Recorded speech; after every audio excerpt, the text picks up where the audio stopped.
So PCOS அப்படிங்கிறது கேள்விப்படாத ஒரு பர்சனை நம்ம இந்த காலத்துல பார்க்கவே முடியாது. பிசிஓஎஸ் என்றால் என்ன அப்படின்னா, ஃபர்ஸ்ட் தெரிஞ்சுக்க வேண்டியது பிசிஓஎஸ் அப்படின்னா என்ன அப்படிங்கிறது. சோ பாலிசிஸ்டிக் ஓவேரியன் சிண்ட்ரோம் அப்படின்றது தான் அதோட ஆக்ரோனிம். சோ இந்த பிசிஓஎஸ் அப்படின்னா என்ன? எல்லாரும் கேட்டாலும், யாரை கேட்டாலும் டாக்டர் எனக்கு பிசிஓஎஸ் இருக்கு, எனக்கு பிசிஓஎஸ் இருக்கு அப்படின்னு எல்லாருமே சொல்றாங்க. சோ பிசிஓஎஸ் அப்படிங்கிறது ஒரு ஹார்மோன் இம்பேலன்ஸ் இருக்கக்கூடிய ஒரு கண்டிஷன். இதுல என்ன பிரைமரியா நடக்குது அப்படிங்கறத நம்ம எல்லாரும் தெரிஞ்சுக்கணும். சோ பேசிக்கலி நம்மளோட கருமுட்டப்பை, அதாவது ஓவரிஸ் நம்ம சொல்லக்கூடியது வந்து சில ஹார்மோனை ப்ரொடியூஸ் பண்ணும். அதுல மோஸ்ட் இம்பார்ட்டன்ட் ஹார்மோனோட பேரு ஈஸ்ட்ரோடயால்னு சொல்லக்கூடிய ஈஸ்ட்ரஜன், அதாவது பெண்களுக்கான செக்ஸ் ஹார்மோன் லெவல். சில காரணங்கள்னால இந்த ஓவரிஸ், அதாவது கருமுட்டப்பை, டெஸ்டோஸ்டிரோன் அப்படின்ற கூடிய ஹார்மோனை அதிகமா உற்பத்தி பண்ணுது. சோ இந்த டெஸ்டோஸ்டிரோன் அதிகமாகவும் நார்மலா உற்பத்தி ஆகக்கூடிய ஈஸ்ட்ரோஜன் கம்மியாகும் போதும் இந்த இம்பேலன்ஸ் ஏற்படும் போது வரக்கூடிய ஒரு சிச்சுவேஷனோட பேரு தான் பிசிஓஎஸ். சோ அதை தான் நம்ம பாலிசிஸ்டிக் ஓவேரியன் சிண்ட்ரோம் அப்படின்னு நம்ம சொல்றோம். சோ இது ஏன் இம்பார்ட்டன்டா நம்ம தெரிஞ்சுக்கணும் அப்படின்னா, நார்மலா இந்த கருமுட்டை போய் என்ன பண்ணும் அப்படிங்கறத நம்ம தெரிஞ்சுக்கணும். சோ இந்த ஓவரியில வந்து நார்மலா பாத்தீங்கன்னா ஃபாலிக்கிள்ஸ் சொல்லுவோம், அதாவது குட்டி குட்டி குட்டி குட்டியா சின்ன சின்ன சிஸ்ட் மாதிரி இருக்கும். நீங்க இந்த கஸ்டர்ட் ஆப்பிள்னு சொல்லுவோம் இல்லையா, சீதாப்பழம் பாத்தீங்கன்னா குட்டி குட்டியா இருக்கும், அந்த மாதிரி இருக்கும். சோ இந்த ஃபாலிக்கிள்ஸ் எல்லாமே என்ன ஆகும்னா, நிறைய ஃபாலிக்கிள்ஸ் ஃபார்ம் ஆனா கூட ஒரு ஃபாலிக்கிள் தான் மெச்சூர் ஆகும். மெச்சூர்னா என்னது? அந்த ஃபாலிக்கிளோட சைஸ் பெருசாகும். அந்த மெச்சூரான ஃபாலிக்கிள்குள்ளதான் எக், அதாவது ஓவம் அப்படிங்கிறது நமக்கு டெவலப் ஆகும். சோ அந்த ஒரு ஃபாலிக்கிள் மெச்சூர் ஆகி பெருசாகும் போது அந்த எக் ஃபார்ம் ஆகி, அந்த எக் வந்து அந்த அணுக்கள் வரும்போது ஃபர்டிலைஸ் ஆகி பிரெக்னன்சி ஆகுது. சோ இந்த மெச்சூர் ஆகக்கூடிய விஷயம் வந்து இந்த பிசிஓஎஸ்ல நடக்க மாட்டேங்குது. இது ஏன் நடக்க மாட்டேங்குது அப்படின்னா, நான் சொன்ன மாதிரி இந்த டெஸ்டோஸ்டிரோன்ங்கிற ஹார்மோனை இந்த ஓவரிஸ் அதிகமா உற்பத்தி பண்றதுனால இந்த மல்டிபிள் ஃபாலிக்கிள்ஸ் ஃபார்ம் ஆகுது. ஆனா அந்த ஒரு ஃபாலிக்கிளா மேல இருந்து வந்து அந்த ஓவம் ஃபார்ம் ஆகக்கூடியது ஆக மாட்டேங்குது. சோ அதனாலதான் நீங்க ஸ்கேன் எடுத்து பார்க்கும்போது மல்டிபிள் சிஸ்டா இருக்கும் ஓவரியில, பாலிசிஸ்டிக் ஓவேரி அப்பியரன்ஸ் அப்படின்னு அவங்க கொடுப்பாங்க. சோ இதுதான் பாலிசிஸ்டிக் ஓவேரியன் சிண்ட்ரோம். இது ரொம்ப காமனா நம்ம பாக்குறோம். இது பொதுவா சொல்றாங்க 10-15% ஆஃப் விமன் அஃபெக்ட் பண்ணுது அப்படிங்கிறது. But even more than that நிச்சயமா நம்ம பாக்குறோம். அண்ட் இதோட மெயின் ரீசன் ஏன் இது வருது அப்படின்னா, அதை வந்து ஒபிசிட்டி அப்படின்னு சொல்லக்கூடிய இன்சுலின் ரெசிஸ்டன்ஸ் காம்பனன்ட்னால தான் இது ஏற்படுது. பிசிஓஎஸ் ஏன் வருது அப்படின்னு பாத்தீங்கன்னா, எக்ஸாக்டா ஒரு ரீசன் இதுதான் காரணம், இதனாலதான் பிசிஓஎஸ் வருது அப்படின்னு சொல்ல முடியாது. இன்னைக்கு டேட் வரைக்கும் எக்ஸாக்ட் ரீசன் யாராலையும் துல்லியமா சொல்ல முடியாது. பட் நிறைய ஃபேக்டர்ஸ் வந்து இந்த பிசிஓஎஸ் உண்டு பண்ணுது, அதிகரிக்குது அப்படிங்கறத நம்ம தெரிஞ்சுக்கிறோம். மோஸ்ட் இம்பார்ட்டன்ட் திங் வந்து என்னன்னு பாத்தீங்கன்னா ஜெனட்டிக்ஸ். அதாவது ஃபேமிலில ஒருத்தருக்கு பிசிஓ ப்ராப்ளம் இருந்தது அப்படின்னா நிறைய பேருக்கு, அதாவது விமனுக்கு அந்த ஜென்ரேஷன் இல்ல அதுக்கு அடுத்த ஜென்ரேஷன் வர்றதுக்கான வாய்ப்பு ரொம்ப அதிகமா இருக்கு. பட் நீங்க இதை ஏன் ரொம்ப ஸ்ட்ரெஸ் பண்ணி ஜெனட்டிக்ஸ் சொல்றோம் அப்படின்னா, நீங்க உடல் பருமன் அதிகமா இருக்கிறதுனால பிசிஓஎஸ் வருதுங்கிறது எல்லாருக்கும் தெரிஞ்ச விஷயம். பட் எல்லா உடல் பருமன் அதிகமா இருக்கிறவங்களுக்கும் பிசிஓஎஸ் இல்லை இல்லையா? சோ ஜெனட்டிக் காம்பனன்ட் அப்படிங்கிறது நிச்சயமா ஒண்ணு இருக்கு. ரெண்டாவது எல்லாருக்கும் தெரிஞ்ச விஷயம் உடல் பருமன். சோ ஒபிசிட்டி அப்படிங்கிறது வந்து ரொம்ப ரொம்ப ஸ்ட்ராங் ஃபேக்டர் ஏன் பிசிஓஎஸ் வருது அப்படிங்கிறது. இப்ப இந்த ஒபிசிட்டினால ஏன் பிசிஓஎஸ் வருது அப்படின்னு நீங்க தெரிஞ்சுக்கணும் அப்படின்னா, அதுக்கு முக்கியமா நீங்க தெரிஞ்சுக்க வேண்டிய ஒரு டெர்மினாலஜிக்கு பேரு இன்சுலின் ரெசிஸ்டன்ஸ் அப்படின்னு சொல்லுவோம். இந்த இன்சுலின் ரெசிஸ்டன்ஸ் அப்படிங்கிறது என்ன அப்படின்னா, இன்சுலின்ங்கிறது வந்து ஒரு ஹார்மோன். அது வந்து பாங்க்ரியாஸ் நம்ம சொல்லுவோம், கணையம்னு சொல்லுவோம். அந்த கணையத்துல இருந்து வெளியே வரக்கூடிய ஒரு ஹார்மோன் பேர் தான் இன்சுலின். இந்த இன்சுலின் வந்து நார்மலா தன்னோட வேலையை கரெக்டா செஞ்சதுன்னா எந்த ப்ராப்ளமும் ஏற்படாது. பட் இந்த உடல் பருமன்னால இந்த இன்சுலின் தன்னோட வேலையை அடிக்குவேட்டா ப்ராப்பரேட்டா செய்ய முடியல. அது செய்ய முடியாததுனால இன்சுலின் ரெசிஸ்டன்ஸ் நம்ம சொல்லுவோம். சோ அதோட வேலை செய்யாததுனால பாடி இன்னும் இன்னும் நிறைய இன்சுலின் உற்பத்தி பண்ண இன்சுலின் ரெசிஸ்டன்ஸ் அதிகமாகிக்கிட்டே போகும்போது ஏற்படக்கூடியதுதான் இந்த பாலிசிஸ்டிக் ஓவேரியன் சிண்ட்ரோம். இது மட்டும் இல்லாம ஒபிசிட்டினால அந்த டெஸ்டோஸ்டெரான் லெவலும் அதிகமாகலாம், சில இன்ஃப்ளமேட்டரி ப்ராசஸும் அதிகமாகலாம். சோ இதெல்லாம் தான் ரீசன் ஏன் ஒரு ஒபிசிட்டினால பிசிஓஎஸ் வருது அப்படிங்கிறது. மூணாவது இம்பார்ட்டன்ட் ரீசன் வந்து நம்மளோட life style factors. Life style வராத ஒரு கண்டிஷனே இப்ப உலகத்துல இல்லை, அந்த அளவுக்கு ஆயிப்போச்சு. ஸோ நம்மளோட செடென்டரி லைஃப் ஸ்டைல், நம்மளோட டயட் ஒழுங்கா இல்லாம இருக்கிறது, சரியா தூங்காம இருக்கிறது, மல்டிபிள் டைம்ஸ் நைட் ஷிஃப்ட்ஸ் பண்றது, ஸ்ட்ரெஸ் அதிகமா இருக்கிறது, ஸ்மோக் பண்றது, ட்ரிங்க் பண்றது, இதெல்லாமே மேஜர் ஃபேக்டர்ஸ் ஏன் பிசிஓஎஸ் வருது அப்படிங்கிறது. ஸோ இதெல்லாம் தான் genetics, obesity and life style factors தான் மோஸ்ட் காமன் ரீசன் ஏன் பிசிஓஎஸ் வருது அப்படிங்கிறது. பிசிஓஎஸோட சிம்டம்ஸ், அதாவது என்னெல்லாம் தொந்தரவு இருக்கலாம், என்னெல்லாம் அறிகுறி இருக்கலாம், எப்படி நமக்கு பிசிஓஎஸ் இருக்கா இல்லையா அப்படின்னு தெரிஞ்சுக்கணும் அப்படின்னு பாத்தீங்கன்னா, இந்த பிசிஓஎஸ்ங்கிறதே பெண்களை ப்ரிடாமினா பெண்களை மட்டுமே அஃபெக்ட் பண்ணக்கூடிய ஒரு ப்ராப்ளம். சோ பெண்களோட பிறப்பில இருந்து இறப்பு வரைக்கும் இந்த பிசிஓஎஸ் ஆல அஃபெக்ட் பண்ண முடியும். ஃபார் எக்ஸாம்பிள், நீங்க ஒரு குழந்தை அம்மாவோட வயிற்றுல இருக்கும் போதுல இருந்தே இதோட இம்பாக்ட் வந்து ஆரம்பிக்குது. எஸ்பெஷலி இப்ப தாய்க்கு வந்து ஜிடிஎம்னு சொல்லுவோம், ஜெஸ்டேஷனல் டயபெட்டிஸ், ஆர் அல்லது பிரெக்னன்சி டைம்ல வரக்கூடிய டயபெட்டிஸ்ல இருந்தே இந்த பிசிஓஎஸ் இந்த குழந்தைக்கு வர்றதுக்கான வாய்ப்பு அதிகரிக்குது. அது போக அந்த குழந்தை வளர்ந்து வரும்போது பியூபர்ட்டி டைம்ல, அதாவது ஏஜ் அட்டன் பண்ற டைம்ல பாத்தீங்கன்னா மென்சஸ் வர்றது கொஞ்சம் தள்ளி போகிறது, இல்ல மென்சஸ் வந்து இர்ரெகுலர் ஆகுறது. அதாவது இர்ரெகுலர்னு நம்ம சொல்றோம்னா ஒரு வருஷத்துக்கு மினிமம் 9 சைக்கிள்ஸ் அது வரணும். அதாவது வருஷத்துல 12 மாசத்துல அட்லீஸ்ட் 9 பீரியட்ஸ் ஆகுது வரணுங்கிறது ரொம்ப இம்பார்ட்டன்ட்.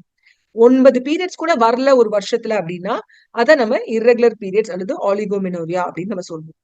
சிலருக்கு பாத்தீங்கன்னா பீரியட்ஸ் ரொம்ப லைட்டா இருக்கும், அதாவது ஒரு நாள் தான் வரும், கொஞ்சம் ஸ்பாட்டிங்கா சொட்டு சொட்டா தான் வரும், பேட் கூட வைக்க வேண்டிய அவசியம் இருக்காது. சோ அந்த மாதிரி லைட்டா பீரியட்ஸ் வந்தாலும் அது பிசிஓடியோட ஒரு சைனா இருக்கலாம். இன்னொன்னு பாத்தீங்கன்னா பீரியட்ஸ் வந்து ரொம்ப தள்ளி போகுது. அதாவது ஒரு நார்மல் பீரியட் வந்து 21 நாளையில இருந்து 35-40 நாள் வரைக்கும் அது வரலாம். சோ இப்ப 40 நாளைக்கு மேல தள்ளி போகும்போது பிசிஓடி இருக்கிறதுக்கான வாய்ப்பு ரொம்ப அதிகம். சோ இந்த ஏஜ் அட்டன் பண்ற டைம்ல, இந்த பியூபர்ட்டி டைம்ல பீரியட்ஸ் ப்ராப்ளம் மட்டும் இல்லாம சில பெண்கள் ஃபேஸ் பண்ணக்கூடியது வந்து எக்ஸசிவ் ஃபேஷியல் ஹேர். அதாவது முகத்துல நார்மலா பெண்களுக்கு ஹேர் growth அவ்வளவா இருக்காது. நம்மளோட புருவங்களும் தலைமுடி மட்டும் தான் டென்ஸா திக்கா இருக்கும். பட் இப்ப ஆண்களுக்கு ஹேர் growth ஆகக்கூடிய இடங்கள்ல, அதாவது தாடியில, மீசையில, இந்த சைட் பர்ன்ஸ் சொல்லுவோம், காதுக்கு முன்னாடி, இந்த மாதிரி இடத்துல எல்லாம் ஹேர் growth அதிகமாகிறது. எஸ்பெஷலி மார்பகத்துக்கு மேல, வயிறுல, பேக், லோவர் பேக்ல, கால் தொடையோட இன்னர் சைட்ல, இதுல எல்லாம் வந்து ஹேர் growth அதிகமா ஆகுறது பிசிஓஎஸ்ல காமனா நடக்கும். மூணாவது முக்கியமா பாக்குறது வந்து ஆக்னி. அதாவது மல்டிபிளா ஸ்கின்ல வந்து பிம்பிள்ஸ் ஏற்படுறது, ரொம்ப எண்ணெய் வழிஞ்சு எண்ணெய் பிசுக்கா இருக்கிறது, டேண்ட்ரஃப் ரொம்ப அதிகமாகிறது, தலைமுடி ரொம்ப கொட்டுறது, ரொம்ப தின்னா அந்த ஹேரே வந்து ரொம்ப மெல்லீஸா ஆகி குவிக்கா பிரேக் ஆகிற மாதிரி ஆகுது, இல்ல ஸ்கேல்ப் மண்டை தெரியற அளவுக்கு ரொம்ப தின்னா ஸ்பார்ஸ் ஹேர் ஆகுறது. இது எல்லாமே வந்து இந்த பியூபர்ட்டில இருந்து 20 வயசு 21 வயசு வரைக்கும் காமனா பெண்களுக்கு ஏற்படும். அந்த வயசை தாண்டின உடனே வரக்கூடியது வந்து மெயினா pregnancy related issues. So pregnancy தள்ளி போகிறது, இல்ல பிரெக்னன்சிக்கு சரியா பிளான் பண்ண முடியாம ஆகுறது, இல்ல கன்சீவ் ஆகி பிரெக்னன்சி லாஸ் ஆகுறது, இல்லைன்னா வந்து அவங்களுக்கு இன்ஃபர்டிலிட்டி, கன்சீவே ஆகல, நமக்கு இந்த மத்த ட்ரீட்மெண்ட்ஸ், பிரெக்னன்சிக்காக எடுக்கிற ட்ரீட்மெண்ட்ஸும் பெரிய லெவல்ல சக்சஸ்ஃபுல்லா இல்ல அப்படிங்கிறதும் ஒரு பிசிஓஎஸோட ஒரு வெளிப்பாடு. இன்னும் கொஞ்சம் ஓல்டர் ஏஜ் குரூப்ல போனீங்கன்னா, ஒரு 30 to 40 இயர்ஸ் அந்த ஏஜ் குரூப்க்கு போனீங்கன்னா பிசிஓஎஸ்னால ஏற்படக்கூடியது வந்து மெட்டபாலிக் ப்ராப்ளம்ஸ், அதாவது diabetes, hyper tension, cholesterol, cardiac problem, malignancy, cancer கூட வர்றதுக்கான வாய்ப்பு ரொம்ப அதிகம். சோ எந்த ஏஜ் குரூப்பை நம்ம டீல் பண்றோமோ அந்த ஏஜ் குரூப்பை பொறுத்து அந்தந்த சிம்டம்ஸ் ஏற்படும். இது எல்லாத்துக்கும் மேல முக்கியமா நீங்க தெரிஞ்சுக்க வேண்டியது, இதனால வெயிட் கெயின் ஆகலாம், டிப்ரெஷன், ஆங்ஸைட்டி வரலாம். சம்டைம்ஸ் பாத்தீங்கன்னா அந்த ஸ்கின்னே டார்க் ஆயிடும், அதாவது கழுத்து பகுதி, இல்ல நம்ம எங்கெல்லாம் நம்மளோட ஸ்கின் வந்து மடங்குதோ, நம்மளோட எல்போஸ், பிரெஸ்ட் கடியில, நம்மளோட கால் நடுவுல, இந்த இடத்துல எல்லாம் டார்க்கா ஸ்கின் ஆனாலே அது பிசிஓஎஸ் இருக்கிறதுக்கான அறிகுறி. பேசிக்கலி இது என்ன காமிக்குதுன்னா, நான் சொன்ன மாதிரி இன்சுலின் ரெசிஸ்டன்ஸ் இருக்கு அப்படிங்கறத அது காமிக்குது. ஃபர்ஸ்ட் ஸ்டெப் நம்ம என்ன தெரிஞ்சுக்கணும்னா, பிசிஓஎஸ் இருக்கா இல்லையா அப்படிங்கறத தெரிஞ்சுக்கணும். சோ பிசிஓஎஸ் அப்படிங்கிறது நான் சொன்ன மாதிரி இவ்வளோ விஷயங்கள் அதுல அடங்கி இருந்தாலும் அது பிசிஓஎஸா இல்லையா அப்படிங்கிறது கிளினிக்கலா ஒரு டாக்டர் உங்களை பார்க்கும் போது கரெக்டா அவங்களால சொல்ல முடியும். சோ கிளினிக்கலா பிசிஓஎஸ் இருக்கா அப்படிங்கறத ஃபர்ஸ்ட் நம்ம கன்ஃபார்ம் பண்ணணும். ரெண்டாவது சில பிளட் டெஸ்ட்கள் பண்ணுவோம், அதாவது இது பிசிஓஎஸ் தானா இல்ல வேற எதுவும் ஹார்மோன் ப்ராப்ளம் பிசிஓஎஸ் மாதிரி மிமிக் பண்ணுதா அப்படிங்கறத தெரிஞ்சுக்கிறதுக்காக. சோ இது ரெண்டும் பண்ணி நம்ம பிசிஓஎஸ் தான் அப்படின்னு நம்ம கன்ஃபார்ம் பண்ணும்போது இதுக்கான ட்ரீட்மெண்ட் என்ன அப்படிங்கிற ஆப்ஷன்ஸ் நமக்கு வரும். சோ இந்த ட்ரீட்மெண்ட் ஆப்ஷன்ஸ் வந்து என்னன்னா, 2 விதமான இதை பொறுத்துதான் நம்ம இதுக்கு ட்ரீட் பண்ணணும். ஒண்ணு இதோட சிவியாரிட்டி, அதாவது இது எவ்வளவு சிவியரா இருக்கு, எவ்வளவு பாதிப்பை உண்டு பண்ணிருக்கு அப்படிங்கறத பொறுத்தும். 2வது அந்த பர்டிகுலர் பர்சனோட கன்சர்ன், அதாவது அவங்களோட பிரச்சனை என்ன, ஆக்னி தான் ப்ராப்ளமா, இல்ல ஃபேஸ்ல ஹேர் தான் ப்ராப்ளமா, இல்ல இன்ஃபர்டிலிட்டி தான் ப்ராப்ளமா, என்ன ப்ராப்ளம் என்ன கன்சர்ன்ங்கிறத பொறுத்து அதோட ட்ரீட்மெண்ட் வந்து வேரி ஆகும். இப்ப ஃபார் எக்ஸாம்பிள் இப்ப ஆக்னி தான் ப்ராப்ளம் அப்படின்னு பாத்தீங்கன்னா, நம்ம அந்த ஹார்மோன் லெவல்ல அட்ஜஸ்ட் பண்ற அளவுக்கு குறைக்கிற அளவுக்கு சில மருந்துகள் நம்ம தருவோம். ஃபார் எக்ஸாம்பிள் நம்ம இந்த ஆண்களுக்கான ஹார்மோன் லெவல் அதிகமாகுது, டெஸ்டோஸ்டெரோன் அதிகமாகுது நான் சொன்னேன் இல்லையா, அதை குறைக்கிறதுக்கு மாத்திரைகள் தருவோம். Plus topical applications dermatologist skin specialist வந்து தருவாங்க. இல்ல ஃபேஷியல் ஹேர் தான் அதிக ப்ராப்ளம் அப்படின்னு பாத்தீங்கன்னா, சில மருந்துகள் இருக்கு, ஸ்பைரோனோலாக்டோன்னு சொல்லுவோம், ஓரல் கான்ட்ரசெப்டிவ் பில்ஸ் இருக்கு. இதெல்லாம் அந்த ஹார்மோன் இம்பேலன்ஸை ட்ரீட் பண்றதுக்கு ஹெல்ப் பண்ணும். சோ தட் அந்த ஃபேஸ்ல வளரக்கூடிய ஃப்ரெஷ் ஹேர், அது நியூ ஹேர் வளர்றத தடுக்க முடியும். But whatever hair is already there, என்னெல்லாம் ஹேர் ஆல்ரெடி வளர்ந்துருக்கோ அதை நம்ம வந்து பெர்மனன்ட் ஹேர் ரிமூவல் டெக்னிக்ஸ் மூலமா, ஃபார் எக்ஸாம்பிள் லேசர், அது மூலமா அதை நம்ம ரிமூவ் பண்றதுக்கு நம்ம பிளான் பண்ணுவோம். இல்ல பீரியட்ஸ் தான் ப்ராப்ளம், ஆக்னியும் இல்ல ஃபேஷியல் ஹேரும் இல்ல, பீரியட்ஸ் தான் ப்ராப்ளம் அப்படின்னா மென்சஸ் வர்றதுக்கு சில வகையான ஹார்மோன் மாத்திரைகள் தருவோம். ப்ரொஜெஸ்ட்ரான் சொல்லக்கூடிய அந்த 5 or 7 days பில் தருவோம். இல்ல ரொம்ப சிவியரா இருக்கு அப்படிங்கிற பட்சத்துல அந்த 21 days ஓரல் கான்ட்ரசெப்டிவ் பில்ஸ் தருவோம். சோ இந்த மாதிரி அந்த சிச்சுவேஷனுக்கு தகுந்த மாதிரி, அந்த பர்சனோட கன்சர்னுக்கு தகுந்த மாதிரி நம்ம ட்ரீட் பண்ணணும். இல்ல இதெல்லாம் இல்ல, எனக்கு இன்ஃபர்டிலிட்டி தான் மெயின் ப்ராப்ளம், ஃபர்டிலிட்டி தான் மெயின் இஷ்யூ அப்படிங்கிற பட்சத்துல அதை வந்து அந்த specialist obstetrician and gynaecologist, reproductive medicine specialist வந்து அதை அசஸ் பண்ணி அவங்களுக்கு அந்த கருமுட்டை தரிக்கிறதுக்கு என்னெல்லாம் மருந்துகள் தரலாம், இல்ல நம்ம IUI, IVF அந்த மாதிரி பண்ணணுமா இல்லையா அப்படிங்கறத நம்ம வந்து தெரிஞ்சுக்கணும். இதெல்லாத்துக்கும் மேல காமனா நம்ம பண்ண வேண்டியது 2 முக்கியமான விஷயங்கள். எந்த வகையான PCOS இருந்தாலும், எந்த விதமான சிம்டம்ஸ் கன்சர்ன் இருந்தாலும், first and most important thing is lifestyle changes. Weight குறைக்கிறதுங்கிறது மோஸ்ட் இம்பார்ட்டன்ட் ஸ்டெப். அது ஆக்னியா இருக்கட்டும், ஃபேஷியல் ஹேரா இருக்கட்டும், இல்ல இன்ஃபர்டிலிட்டியா இருக்கட்டும், என்ன ப்ராப்ளமா இருந்தாலும் பிசிஓஎஸோட ரெஸ்பான்ஸ் வந்து வெயிட் லாஸுக்கு ரொம்ப ரொம்ப ரொம்ப அவசியமானது. சோ வெயிட் லாஸுக்கு நான் சொன்ன மாதிரி கேலரி கம்மியா சாப்பிடுறது, ரெகுலரா எக்ஸசைஸ் பண்றது, கரெக்ட் டைமுக்கு தூங்குறது, இதெல்லாம் இம்பார்ட்டன்ட். எவ்வளவு வெயிட் டாக்டர் குறைக்கணும் அப்படின்னு கேட்டீங்கன்னா, உடல் பருமன் அதிகமா இருக்கிறவங்க அவங்களோட நார்மல் ஒரு ஐடியல் பாடி வெயிட் ரீச் பண்ற வரைக்கும் வெயிட் குறைக்க வேண்டியது ரொம்ப இம்பார்ட்டன்ட். சில நேரம் பாத்தீங்கன்னா நார்மல் வெயிட்டா தான் இருப்பாங்க, பட் ஸ்டில் அவங்களுக்கு பிசிஓஎஸ் இருக்கும். அந்த மாதிரி இருக்கிற பீப்புள் வந்து 3 to 5% ஆஃப் பாடி வெயிட்னு சொல்லுவோம். இப்போ ஃபார் எக்ஸாம்பிள் ஒரு 60 கிலோ இருக்காங்க அப்படின்னா கிட்டத்தட்ட 3.5 கிலோ வெயிட் குறைக்கிறது அவங்களுக்கு பெனிஃபிஷியலா இருக்கும், பிசிஓஎஸ்க்காக வேண்டி, மற்றபடி மெட்டபாலிக் ரீசன்ஸ்க்காக இல்ல. ஸோ வெயிட் ரிடக்ஷன்ங்கிறது ரொம்ப ரொம்ப இம்பார்ட்டன்ட். அதுக்கு டயட் எக்ஸசைஸ் வந்து ரொம்ப ரொம்ப அவசியமானது. 2வது வந்து ஸ்மோக்கிங் அண்ட் ட்ரிங்கிங். பெண்களுக்கு பொதுவா இதை நம்ம கேட்கறதும் இல்ல, சொல்றதும் இல்ல. பட் ஆஃப் லேட் நம்ம நிறைய பேர் வந்து ஸ்மோக் பண்றதும் ட்ரிங்க் பண்றதும் நம்ம பாக்குறோம். ஸோ அதையும் தடுக்க வேண்டியது ரொம்ப ரொம்ப important. And last but not the least, நான் சொன்னேன் இல்லையா, பிசிஓஎஸ்னால வரக்கூடிய காம்ப்ளிகேஷன், அதாவது டயபெட்டிஸோ, ஹைப்பர் டென்ஷனோ, கேன்சரோ, இல்ல ஹார்ட் ப்ராப்ளமோ, இதெல்லாம் இருக்கா இல்லையா அப்படிங்கறத இந்த விமனை வந்து நம்ம ரெகுலரா ஃபாலோ பண்ண வேண்டியது இம்பார்ட்டன்ட். வந்தாங்க நம்ம ஃபேஷியல் ஹேரை ட்ரீட் பண்ணுவோம், ஃபேஷியல் ஹேரை ரிமூவ் பண்ணியாச்சு, முடிஞ்சு போச்சு ட்ரீட்மெண்ட் அப்படிங்கிறது கிடையாது.